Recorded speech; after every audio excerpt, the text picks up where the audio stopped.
ದೇಶದ ಪ್ರಜಾಪ್ರಭುತ್ವ ಅಪಾಯದಲ್ಲಿದೆ. ಸಂವಿಧಾನ ಬದಲಾವಣೆ ಮಾಡುವುದಾಗಿ ಮಾತನಾಡುತ್ತಾರೆ. ಚುನಾವಣೆ ಆಡಳಿತ ಬದಲಾವಣೆ ಮಾಡ್ತೇವೆಂಬುದು ಆತಂಕ ಮೂಡಿಸಿದೆ ಅಂತ ಗೃಹ ಸಚಿವ ಡಾಕ್ಟರ್ ಜಿ ಪರಮೇಶ್ವರ್ ತಿಳಿಸಿದರು.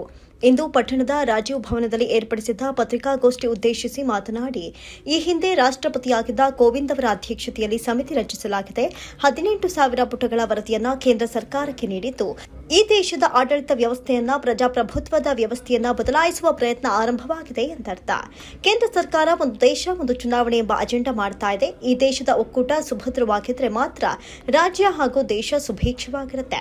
ಬಿಜೆಪಿ ಅಧಿಕಾರಕ್ಕೆ ಇಲ್ಲದ ರಾಜ್ಯಗಳಿಗೆ, ಬೇರೆ ಪಕ್ಷ ಅಧಿಕಾರದಲ್ಲಿರುವ ರಾಜ್ಯಗಳಿಗೆ ಮಲತಾಯಿ ಧೋರಣೆ ಅನುಸರಿಸ್ತಾ ಇದೆ. ಕೇರಳ, ತಮಿಳುನಾಡು, ತೆಲಂಗಾಣ, ಕರ್ನಾಟಕ ಈ 4 ರಾಜ್ಯಗಳಿಗೆ ಅನುದಾನ ಯೋಜನೆ ನೀಡದೆ ಮಲತಾಯಿ ಧೋರಣೆ ಅನುಸರಿಸ್ತಾ ಇದೆ ಬಿಜೆಪಿ ಸರ್ಕಾರ. ಇತಿಹಾಸದಲ್ಲಿ ಇದೇ ಮೊದಲ ಬಾರಿಗೆ ಸುಪ್ರೀಂ ಕೋರ್ಟ್ ಮೆಟ್ಟಿಲೇರಿರುವುದು. ಕೇರಳ, ತಮಿಳುನಾಡು, ಕರ್ನಾಟಕ ರಾಜ್ಯ ಸೇರಿದಂತೆ ಹಲವು ರಾಜ್ಯಗಳಲ್ಲಿ ಮಲತಾಯಿ ಧೋರಣೆ ಅನುಸರಿಸಲಾಗ್ತಾ ಇದೆ ಎಂದರು. ಕೇಂದ್ರದಲ್ಲಿ ಏನು ಅಧಿಕಾರದಲ್ಲಿರ್ತಕ್ಕಂಥ ಭಾರತೀಯ ಜನತಾ ಪಾರ್ಟಿ ತನ್ನದೇ ಆದಂಥ ಒಂದು ಅಜೆಂಡಾವನ್ನು ಇಟ್ಕೊಂಡಿದ್ದಾರೆ. ಬೇರೆ ಬೇರೆ ಮಂತ್ರಿಗಳು ಮಾತನಾಡೋದನ್ನು ಬಹಳ ಸೂಕ್ಷ್ಮವಾಗಿ ಗಮನಿಸಿದರೆ ಎಲ್ಲ ಒಂದು ಕಡೆ ಪ್ರಜಾಪ್ರಭುತ್ವಕ್ಕೆ ಅಪಾಯ ಇದೆ ಎನ್ನುವಂಥದ್ದು ನಮಗೆ ಕಾಣಿಸ್ತಾ ಇದೆ. ಒಂದು ಕಡೆ ಸಂವಿಧಾನವನ್ನು ಬದಲಾಯಿಸ್ತೇವೆ ಅಂತೇಳಿ ಮಾತನಾಡ್ತಾರೆ, ಮತ್ತೊಂದು ಕಡೆ ಈ ದೇಶದ ಚುನಾವಣೆ ಮತ್ತು ಆಡಳಿತ ವ್ಯವಸ್ಥೆಯನ್ನು ಬದಲಾಯಿಸುವಂತಹದ್ದನ್ನು ಕೂಡ ಮಾತನಾಡ್ತಾರೆ. ಈಗಾಗಲೇ ಕೇಂದ್ರ ಸರ್ಕಾರ ಒಂದು ಒನ್ ನೇಷನ್ ಒನ್ ಎಲೆಕ್ಷನ್ ಅಂತಕ್ಕಂಥ ಮಾತುಗಳನ್ನು ಆಡುವುದರ ಜೊತೆಗೆ ಹಿಂದೆ ರಾಷ್ಟ್ರಪತಿಗಳಾಗಿದ್ದಂಥ ಕೋವಿಂದ್ ಅವರ ಅಧ್ಯಕ್ಷತೆಯಲ್ಲಿ ಸಮಿತಿ ಮಾಡಿ ಆ ಸಮಿತಿ ಸುಮಾರು 18,000 ಪುಟಗಳ ವರದಿಯನ್ನು ಕೇಂದ್ರ ಸರ್ಕಾರಕ್ಕೆ ಕೊಟ್ಟಿದ್ದಾರೆ. ಅಂದ್ರೆ ಅರ್ಥ, ಈ ದೇಶದ ಆಡಳಿತ ವ್ಯವಸ್ಥೆಯನ್ನ,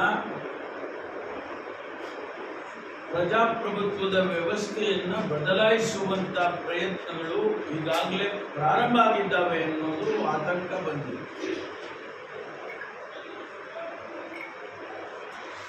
ರಾಜ್ಯದ ಮತ್ತು ಕೇಂದ್ರದ ಸಂಬಂಧಗಳು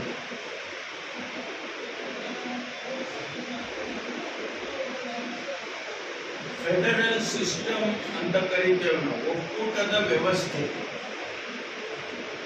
ಈ ದೇಶದಲ್ಲಿ ಒಕ್ಕೂಟದ ವ್ಯವಸ್ಥೆ ಸುಭದ್ರವಾಗಿದ್ದರೆ ಮಾತ್ರ ರಾಜ್ಯಗಳು ಮತ್ತು ರಾಷ್ಟ್ರ ಸರ್ಕಾರಗಳು ಅವರವರಿಗೆ ನಿಗದಿತವಾದಂಥ ಕೆಲಸ ಮಾಡೋದಕ್ಕೆ ಸಾಧ್ಯ. ಆ ದೃಷ್ಟಿಯಲ್ಲಿ ಇವತ್ತು ಕೇಂದ್ರ ಸರ್ಕಾರ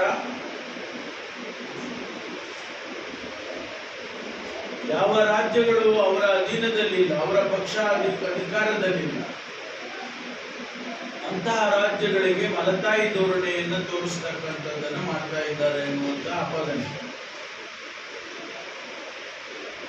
ಅದಕ್ಕೆ ಈಗಾಗಲೇ ಕೇರಳ ರಾಜ್ಯ ಇರ್ಬೋದು, ತಮಿಳುನಾಡು ರಾಜ್ಯ ಇರ್ಬೋದು, ಕರ್ನಾಟಕ ಇರ್ಬೋದು, ತೆಲಂಗಾಣ ಇರ್ಬೋದು, ಈ ರಾಜ್ಯಗಳಿಗೆ ಅವರು ಅನುದಾನಗಳನ್ನು ಕೊಡೋದರಲ್ಲಾಗಲಿ, ಯೋಜನೆಗಳನ್ನ ಕೊಡೋದ್ರಲ್ಲಾಗಲಿ ಮಲತಾಯಿ ಧೋರಣೆಯನ್ನ ತೋರಿಸ್ತಾ ಇದ್ದಾರೆ ಅಂತ ಹೇಳಿ ನಮಗೆ ಇವತ್ತು ಕಾಣಿಸ್ತಾ ಇದೆ. ಒಂದು ರಾಜ್ಯ ಸುಪ್ರೀಂ ಕೋರ್ಟಿಗೆ ಕೇಂದ್ರ ಸರ್ಕಾರದ ಮೇಲೆ ನಮಗೆ ಅನುದಾನ ಕೊಡ್ತಾ ಇಲ್ಲ ಅಂತ ಹೇಳಿ ಸುಪ್ರೀಂ ಕೋರ್ಟ್ನಲ್ಲಿ ರಿಪಿಟಿಷನ್ ಆಗ್ತಾರೆ ಅಂದರೆ ಇದು ಇತಿಹಾಸದಲ್ಲಿ ಮೊದಲನೇ ಬಾರಿಗೆ ಮಾಡಿರುವಂಥದ್ದು. ಕೇರಳ ಆಗಿದೆ, ಕರ್ನಾಟಕ ಆಗಿದೆ, ತಮಿಳುನಾಡು ಕೂಡ ಆಗಿದೆ. ಇದು ಒಳ್ಳೆಯ ಬೆಳವಣಿಗೆ ಅಲ್ಲ. ಭಾರತೀಯ ಜನತಾ ಪಾರ್ಟಿಗೆ ತುಮಕೂರು ಲೋಕಸಭೆಯಲ್ಲಿ ಕ್ಷೇತ್ರದಲ್ಲಿ ಒಬ್ಬ ಅಭ್ಯರ್ಥಿಯನ್ನ ಸ್ಥಳೀಯ ಅಭ್ಯರ್ಥಿಯನ್ನು ಹಾಕೋದಕ್ಕಾಗಲಿಲ್ಲ. ಹೊರಗಿನಿಂದ ತೆಗೆದುಕೊಂಡು ಬಂದು ಅವರು ಹಾಕಿದ್ದಾರೆ. ಸಾಮಾನ್ಯವಾಗಿ ಹೊರಗಡೆಯಿಂದ ಬಂದವರಿಗೆ ಅಷ್ಟೊಂದು ಆಸಕ್ತಿ ಈ ಕ್ಷೇತ್ರದ ಮೇಲೆ ಇರೋದಿಲ್ಲ. ಗೆದ್ರೆ ಒಂದು, ಗೆದ್ದಿದೆ ಇದ್ರೆ ಒಂದು. ಅದನ್ನು ನಾವು ಹಿಂದೆನೂ ನೋಡಿದ್ದೇವೆ, ಬೇರೆ ಬೇರೆ ರೀತಿಯಲ್ಲಿ ಅದನ್ನು ಗಮನಿಸಿದ್ದೇವೆ. ಹಾಗಾಗಿ ನಮಗೆ ನಮ್ಮ ಕ್ಷೇತ್ರದ ಅಭ್ಯರ್ಥಿಯಾಗಿರ್ತಕ್ಕಂಥ ಮುದ್ದನ್ಮೇಗೌಡರು ನಮಗೆ ಕೆಲಸ ಮಾಡಿಕೊಡ್ತಾರೆ, ಕೈಗೆ ಸಿಗ್ತಾರೆ, ಅವರು ನಮ್ಮ ಕೆಲಸಗಳನ್ನು ಮಾಡ್ತಾರೆ ಅನ್ನುವಂಥ ವಿಶ್ವಾಸ ನಮಗೆ ಇರ್ತಕ್ಕಂಥದ್ದು. ಮತ್ತು ಅನೇಕ ವಿಚಾರಗಳನ್ನು ನಾನು ಬೇರೆ ಬೇರೆ ವಿಚಾರಗಳನ್ನು, ವೈಯಕ್ತಿಕವಾದಂಥ ವಿಚಾರಗಳನ್ನು ನಾನು ಪ್ರಸ್ತಾಪ ಮಾಡೋದಕ್ಕೆ ಹೋಗೋದಿಲ್ಲ. ಯಾಕೆಂದರೆ ಅದು ನನ್ನ ದೃಷ್ಟಿಯಲ್ಲಿ ಅದು ಸರಿಯಾಗಿ ಕಾಣಿಸೋಲ್ಲ. ಇವರು ಇಡೀ ದೇಶದಲ್ಲಿ, ಬರೀ ಕೊರಟಗೆರೆ ಅಂತಲ್ಲ, ಇಡೀ ದೇಶದಲ್ಲಿ ಮತ ಕೇಳೋದು ಅವರ ಹೆಸರಿನ ಮೇಲೆ ಅಲ್ಲ, ಅವರವರ ಅಭ್ಯರ್ಥಿಗಳ ಹೆಸರು ಮೇಲೆ ಮತ ಕೇಳ್ತಾ ಇಲ್ಲ, ಅವರು ಮೋದಿ ಹೆಸರು ಮೇಲೆ ಮತ ಕೇಳ್ತಾ ಇಲ್ಲ. ಮೋದಿ ಬರೋದಿಲ್ಲ, ನಮ್ಮ ಕೆಲಸಕ್ಕೆ ಮೋದಿ ಬರೋದಿಲ್ಲ. ಮೋದಿಯವರು ಪ್ರಧಾನಮಂತ್ರಿಯಾಗಿ ಇಲ್ಲಿ ಸ್ಥಳೀಯವಾಗಿರ್ತಕ್ಕಂಥ ಅನೇಕ ಕಾಮಗಾರಿ ಇರ್ಬೋದು, ಸಮಸ್ಯೆ ಇರ್ಬೋದು, ಅದನ್ನು ಬಯಸೋದಕ್ಕಲ್ಲ. ಆದರೆ ನಿಮ್ಮ ಅರ್ಹತೆ ಏನು? ಮೋದಿಯವರು ಪ್ರಧಾನಮಂತ್ರಿಗಳಿದ್ದಾರೆ, ಮೋದಿಯವರು ಈ ದೇಶದ ನಾಯಕರಿದ್ದಾರೆ, ಒಂದು ಕಡೆ ಇಡೋಣ.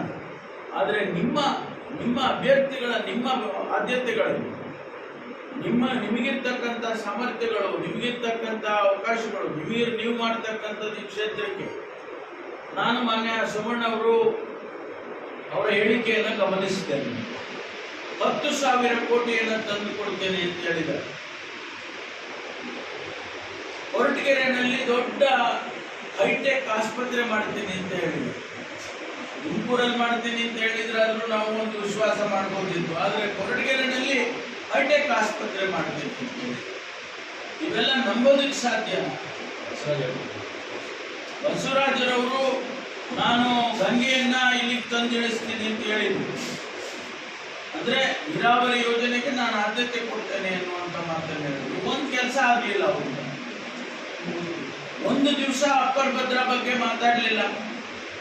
ಅವರು ನಾವು ನಿರೀಕ್ಷೆ ಮಾಡಿದ್ದು, ಯಾಕೆಂದ್ರೆ ಅಪ್ಪರ್ ಭದ್ರಾ ಯೋಜನೆಯನ್ನ ಕೇಂದ್ರ ಸರ್ಕಾರ ರಾಷ್ಟ್ರೀಯ ಯೋಜನೆ ಮಾಡ್ತೇವೆ ಅಂತ ಹೇಳಿ ಅವರ ಬಜೆಟ್ನಲ್ಲಿ 5,000 ಕೋಟಿಯನ್ನು ಇಡ್ತೇವೆ ಅಂತ ಹೇಳಿದರು. ಆದರೆ ಸನ್ಮಾನ್ಯ ಬಸವರಾಜರವರು ನಮ್ಮ MP ಆಗಿ ಅದರ ಬಗ್ಗೆ ಏನು ಮಾತನಾಡಿದ್ದಾರೆ, ಎಲ್ಲಿ ಮಾತನಾಡಿದ್ದಾರೆ, ಲೋಕಸಭೆಯಲ್ಲಿ ಮಾತಾಡಿದಾರ ಅಥವಾ ರಾಜ್ಯ ಸರ್ಕಾರಗಳ ಮೇಲೆ ಒತ್ತಾಯ ಮಾಡಿದಾರ, ಏನು ಮಾಡಿದ್ದಾರೆ ಅಂತೇಳಿ ನಮಗಂತೂ ಗೊತ್ತಿಲ್ಲ. ಆದ್ರಿಂದ ಜಿಲ್ಲೆ ಹಿತವನ್ನು ಹೆಂಗೆ ಕಾಪಾಡ್ತಾರೆ? ನಮ್ಮ ಜಿಲ್ಲೆಯ MP ಅವರೇ ಮಾಡಲಿಲ್ಲ ಅಂದಾಗ ಬೇರೆ ಜಿಲ್ಲೆಯವರು ಬಂದು ನಮ್ಮನ್ನು ಹೆಂಗೆ ಕಾಪಾಡ್ತಾರೆ ಅನ್ನುವಂಥ ಪ್ರಶ್ನೆ ಬರ್ತದೆ. ಅದರಿಂದ ಇವೆಲ್ಲ ಸಮಸ್ಯೆಗಳಿದ್ದಾವೆ. ಹಾಗಾಗಿ ನಮಗೆ ನಮ್ಮವ್ರು ಬೇಕು. ಅದಕ್ಕೋಸ್ಕರ ಮುದ್ದನ್ಮೇಗೌಡರನ್ನ ಆರಿಸಿಕೊಡ್ಬೇಕು ಅಂತೇಳಿ ನನಗೆ ವಿಶ್ವಾಸ ಇದೆ. ಈಗಾಗಲೇ ನಾನು 8 ಕ್ಷೇತ್ರದಲ್ಲಿ ಪ್ರವಾಸ ಮಾಡಿದ್ದೇನೆ. ಈ ಕ್ಷೇತ್ರದ, ಲೋಕಸಭಾ ಕ್ಷೇತ್ರದ 8 ಕ್ಷೇತ್ರಗಳ ಅಸೆಂಬ್ಲಿಗಳೇನಿದೆ ಪ್ರವಾಸ ಮಾಡಿದ್ದೇನೆ. ಅಲ್ಲಿಯ ಕಾರ್ಯಕರ್ತರನ್ನ ಭೇಟಿ ಮಾಡಿದ್ದೇನೆ. ವಾತಾವರಣ ಮುದ್ದನ್ಮೇಗೌಡರ ಪರವಾಗಿದೆ ಅನ್ನೋದನ್ನ ನಾನು ಸ್ಪಷ್ಟವಾಗಿ ಆಗಿರ್ತಕ್ಕಂಥ ಚಿತ್ರಣವನ್ನು ನಾನು ನೋಡಿ ಬಂದಿದ್ದೇನೆ. ಹಾಗಾಗಿ ನನಗೆ ವಿಶ್ವಾಸ ಇದೆ, ಮುದ್ದನ್ಮೇಗೌಡರು ಎಲ್ಲ ರೀತಿಯಲ್ಲೂ ಕೂಡ ಅವರು ಗೆದ್ದೇ ಗೆದ್ದಿದ್ದಾರೆ ಎನ್ನುವಂಥ ವಿಶ್ವಾಸ ನನಗೆ.